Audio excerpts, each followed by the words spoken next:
Hi hello friends, super Kanmani സീരിയലിൻ്റെ latest episode റിവ്യൂയിലേക്ക് എല്ലാവർക്കും സ്വാഗതം.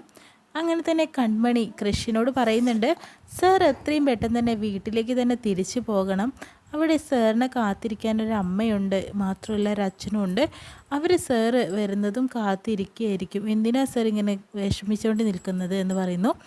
ഞാനൊക്കെയാണ് എൻ്റെ വീട്ടിൽ നിന്ന് ഇറങ്ങിപ്പോകുന്നതെങ്കിൽ തിരിച്ചു വരുമ്പോഴത്തേനും സ്വീകരിക്കാൻ ഒരു മനുഷ്യനും ഉണ്ടാവില്ല. പിന്നീട് കുറ്റം പറയാൻ മാത്രമേ ഉണ്ടാവുള്ളൂ, ശിക്ഷിക്കാനും. സാറിനെ കാത്തുകൊണ്ടായിരിക്കും അവർ നിൽക്കുന്നത്. സാർ ഒന്ന് വന്ന് കിട്ടിയിട്ടുണ്ടായിരുന്നെങ്കിൽ എന്ന് പ്രതീക്ഷിച്ചിട്ടായിരിക്കും ആ പാവങ്ങൾ നിൽക്കുന്നത് കേട്ടോ. അമ്മ എന്നൊരു സങ്കല്പം മാത്രമേ ഉള്ളൂ എനിക്ക്. കാരണം എന്ന് വെച്ചിട്ടുണ്ടെങ്കിൽ എനിക്കൊരു അമ്മയില്ല. എൻ്റെ ഓർമ്മയിൽ എനിക്ക് നോക്കി സംസാരിക്കാൻ അമ്മയുടെ ഒരു ഫോട്ടോ മാത്രമേ ഉള്ളൂ. സാറിന് അങ്ങനെയില്ല, അമ്മയുണ്ട്. അതുകൊണ്ട് തന്നെ അമ്മ സാറിന് വേണ്ടി കാത്തിരിക്കുന്നുണ്ടാവും. എത്രയും പെട്ടെന്ന് പോകണം എന്ന് പറയുന്നു. ഒരുപാട് കഷ്ടതകളും പ്രശ്നങ്ങളിലൂടെ കടന്നു വന്നിട്ടുള്ള ഒരാളാണ് സാർ. ഞാൻ അതുകൊണ്ട് എനിക്ക് മനസ്സിലാവും സാർ ഇങ്ങനെയൊന്നും ചെയ്യാനായിട്ട് പാടില്ല എന്ന് പറയുന്നു. സാറ് വരുന്നതും കാത്തിരിക്കുന്ന അവരെ വിഷമിപ്പിക്കരുത്, എത്രയും പെട്ടെന്ന് ചെല്ലൂ എന്ന് പറയുക കേട്ടോ ചെയ്യുന്നത്. എൻ്റെ അത്ര പ്രശ്നങ്ങളൊന്നും സാറിനില്ലല്ലോ. സാറിനെ വെറുതെ സാറ് തന്നെ ഇറങ്ങിപ്പോന്നതല്ലേ. നമ്മളെയൊക്കെ ഇവിടുന്ന് തല്ലി ഇറക്കിയാലും പിന്നെ ചോദിക്കാനൊന്നും ആരും ഉണ്ടാവില്ല എന്നൊക്കെ പറഞ്ഞു കൊടുക്കുന്നുണ്ട്. അങ്ങനെ കൃഷിൻ്റെ മനസ്സ് തുറപ്പിക്കാട്ടോ ചെയ്യുന്നത്. ഭക്ഷണത്തിനും വേണ്ടിയിട്ടൊക്കെ ഒരുപാട് കൊതിച്ചിട്ടുണ്ട് സാറിനെ പോലെയുള്ള വലിയ വലിയ ആൾക്കാരൊക്കെ കുട്ടികളൊക്കെ ക്ലാസ്സിൽ പഠിക്കുന്ന സമയത്ത് തന്നെ ഭക്ഷണങ്ങൾ വലിച്ചെറിയുമ്പോൾ അതെങ്കിലും എനിക്ക് കിട്ടിയാൽ മതി എന്നുള്ള രീതിയിലൊക്കെ ഞാൻ ആഗ്രഹിച്ചിട്ടുണ്ട് പണ്ട്. ഇപ്പോൾ ഇതൊക്കെ ഇങ്ങനെയൊക്കെ കാണിക്കുമ്പോൾ ഇതൊരിക്കലും സാറിൻ്റെ ഒരു കുറ്റം മാത്രമായിട്ടാണ് എനിക്ക് തോന്നുന്നത്. സാറ് മനഃപൂർവ്വം ചെയ്തതുപോലെ. കാരണം വീട്ടിലൊരു പ്രശ്നമില്ലാതെ സാറ് സൗന്ദര്യ പിണക്കത്തിൻ്റെ പേരിൽ ഇറങ്ങിപ്പോകുന്നതല്ലേ സാർ. അങ്ങനെ ചെയ്യരുത് എന്നൊക്കെ കൺമണി കൃഷ്ണനോട് പറയുന്നുണ്ട്. അങ്ങനെ കൺമണിയുടെ വാക്കുകൾ കേൾക്കുമ്പോൾ കൃഷ്ണന് സന്തോഷമാവുന്നുണ്ട്. ശരി കൺമണി, ഞാൻ തിരിച്ചു പോകാമെന്ന് പറയുന്നു. എത്രയും പെട്ടെന്ന് പോകണം, കൺമണിയാണ് എൻ്റെ കണ്ണ് തുറപ്പിച്ചത് എന്നൊക്കെ കൺമണിയെക്കുറിച്ച് കൃഷ് പറഞ്ഞു കൊടുക്കാട്ടോ ചെയ്യുന്നത്. അതിനുശേഷം തന്നെ കൺമണി പറഞ്ഞ കാര്യങ്ങളൊക്കെ കൃഷി ആലോചിച്ചുകൊണ്ട് നിൽക്കുന്നുണ്ട്. പിന്നീട് കാണിക്കുന്നത് ധനലക്ഷ്മിയാണ്. ധനലക്ഷ്മിക്ക് നല്ല കൈ പിടിച്ച് അടിച്ചതോടുകൂടി തന്നെ അമ്മായിമാർ കൈ നല്ല വേദനയുണ്ട്. മനോജ് വെള്ളം വെച്ചിട്ട് ഒഴിഞ്ഞു കൊടുക്കുന്ന സമയത്ത് തന്നെ ധനലക്ഷ്മി നമുക്ക് ഹോസ്പിറ്റലിൽ പോയാലോ എന്ന് ചോദിക്കാട്ടോ ചെയ്യുന്നത്. എനിക്ക് പോകുന്നു വേണ്ട, എല്ല് പൊട്ടിയിട്ടുണ്ടെങ്കിലോ എന്ന് ചോദിക്കുമ്പോൾ അങ്ങനെയൊന്നും പൊട്ടുന്നൊരു എല്ലൊന്നല്ല എൻ്റേത് എന്ന രീതിയിലൊക്കെ പറയുന്നുണ്ട്. ആ കൈ തിരിച്ച ആളുടെ കൈ ഞാൻ വെട്ടിയെടുക്കുമെന്ന രീതിയിലൊക്കെ നമ്മുടെ ധനലക്ഷ്മി പറഞ്ഞുകൊണ്ടിരിക്കട്ടോ ചെയ്യുന്നത്. പെട്ടെന്ന് തന്നെ അച്ഛൻ വന്നിട്ട് മോളെ എന്ന രീതിയിൽ വിളിക്കുന്നുണ്ട്.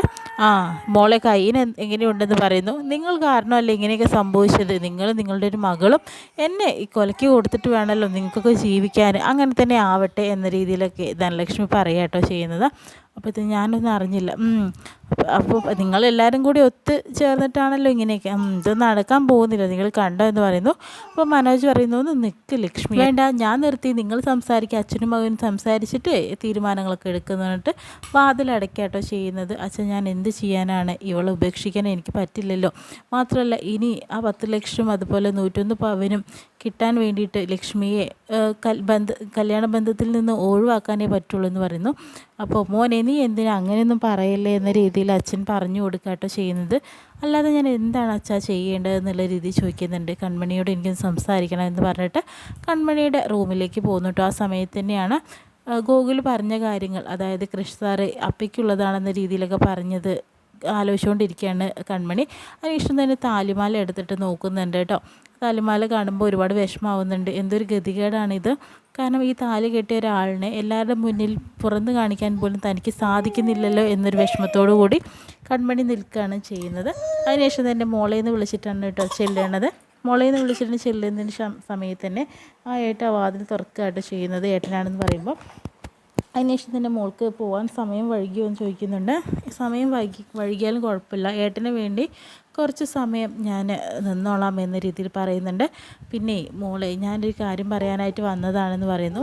വരുണുമായിട്ടുള്ള കല്യാണത്തിന് മോൾക്ക് ഇഷ്ടമില്ലെങ്കിൽ അത് മുടക്കണമെങ്കിൽ പക്ഷേ 101 പവനും 10 ലക്ഷം രൂപയും തിരിച്ചു കൊടുക്കേണ്ടി വരും. പക്ഷെ അത് ധനലക്ഷ്മി ഒരിക്കലും തന്നെ തിരിച്ചു തരില്ല. ഇതിനുള്ളൊരു പരിഹാരം മോൾ മാത്രമാണ് കാണുള്ളൂ. കാരണം എന്നെ കൊണ്ട് സാധിക്കില്ല എന്നുള്ളത് മോൾക്ക് നല്ല പോലെ അറിയാലോ. അല്ലാതെ ഞാൻ എന്താണ് മോളെ ഇനി ചെയ്യേണ്ടത് എന്ന രീതിയിലൊക്കെ കൺമണിയോട് മനോജ് പറയുന്നുണ്ട്. നിൻ്റെ വിഷമങ്ങൾ എനിക്ക് മനസ്സിലാവുന്നുണ്ട്. നമ്മൾ 3 പേരും തുല്യ ദുഃഖിതരാണ് മോളെ. മാത്രമല്ല നമ്മളെ 3 പേരെ രക്ഷിക്കാൻ നിനക്ക് മാത്രമേ സാധിക്കുള്ളൂ. ഏട്ടൻ്റെ അവസ്ഥ നീ കണ്ടില്ലേ, ധനലക്ഷ്മിയുടെ ആ വാശി കണ്ടില്ലേ, എല്ലു പൊട്ടിയിരിക്കുകയാണ് അവളുടെ. ഇനി അവൾ ആ വാശിപ്പുറത്ത് എന്തൊക്കെയാണ് ചെയ്യാമെന്നും കൂടെ അറിയില്ല എന്നൊക്കെ പറഞ്ഞു കൊടുക്കുന്നുണ്ട് മനോജ്.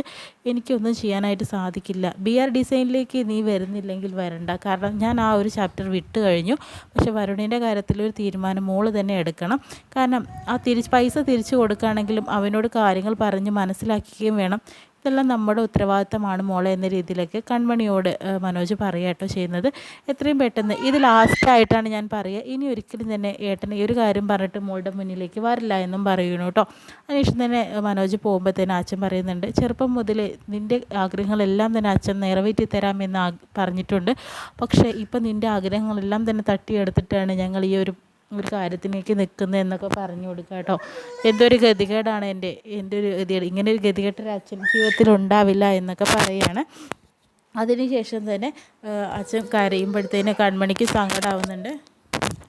അച്ഛൻ വിഷമിക്കേണ്ട അച്ഛ, എല്ലാത്തിനും ഒരു പോം വഴി ഞാൻ തന്നെ ഉണ്ടാക്കാം. ഇന്ന് മുതൽ അത് തുടങ്ങിക്കഴിഞ്ഞു എന്നൊക്കെ പറയുന്നുണ്ട്. നീ എന്താ മോളെ ഈ പറയുന്നതെന്ന് ചോദിക്കുമ്പോൾ അതൊക്കെ ഉണ്ട് അച്ഛ, അച്ഛൻ വിഷമിക്കേണ്ട, ഇന്ന് മുതൽ അതിനുള്ള നടപടികൾ തുടങ്ങി വെക്കും ഞാനെന്നൊക്കെ പറയുന്നുണ്ട്. അതിനുശേഷം തന്നെ വീണ്ടും കാണിക്കുന്നത് അച്ഛനെ സമാധാനപ്പെടുത്തുന്നൊക്കെ ഉണ്ട് കേട്ടോ. കൺമണി കരയേണ്ട അച്ഛന്നൊക്കെ പറഞ്ഞിട്ട് അതിനുശേഷം തന്നെ വീണ്ടും ക്രഷ് വീട്ടിലേക്ക് വരിക കേട്ടോ ചെയ്യുന്നത്. വീട്ടിലേക്ക് വരുമ്പോൾ സുജാതയ്ക്ക് ഒരുപാട് സന്തോഷമാവുന്നുണ്ട്. മോനെ നീ വന്നെന്നൊക്കെ പറഞ്ഞ് കെട്ടിപ്പിടിക്കുന്ന ഉമ്മ വയ്ക്കുന്നൊക്കെ ഉണ്ട്.